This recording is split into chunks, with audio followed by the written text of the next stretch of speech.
shu mashinani urib olishgan. Bunaqa holat oxirgi paytda juda ko'payib ketayotgan hisobiga shunaqa temada video olishga majbur bo'ldim. Qaranglar, boshni urib olingan. Ko'rasizlarmi? Kalinka pachoq bo'lgan, eshikka valna tushib qolgan. Buni kosmetika qilinadi. Bespakraska chiqarish uchun kosmetika qilib, xudo xolis chiroyli qilib beramiz.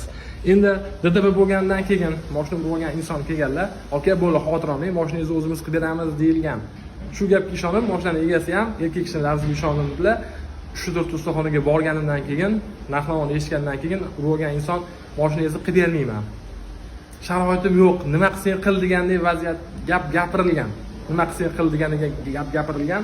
Shuni hisobiga egasi aytibdilarki, "Uje men gayni ham chaqira olmayman. Mashina joyidan qo'zg'atib bo'lingan. Menga ham 30 so'm minimal shtraf solinishi mumkin" dedilar.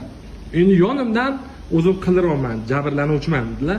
Endi men qiziqtirayotgan narsa, bu narsani shariatda ertaga hukmi qanaqa bo'ladi? Ertaga u inson narigi dunyoga borgandan keyin nima deb javob berishi mumkin? Shu narsa qiziqtiryapti meni. Endi men ham ilmi kuchli inson emasman-ku. Shuning uchun kommentariy yozib qoldiringlar. Keyin erkak kishi bunaqa holatda mashinangizni qilib beraman degandan keyin qilib berish kerak. Yoki gay chaqirsangiz ham bo'ladi. Yevroprotokol degan narsalar ham bor.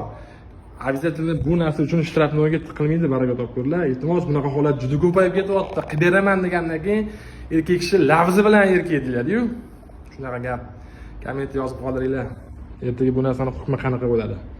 Rahmat, hammaga sog' bo'linglar. Iloji boricha o'zinglarni ehtiyot qilinglar.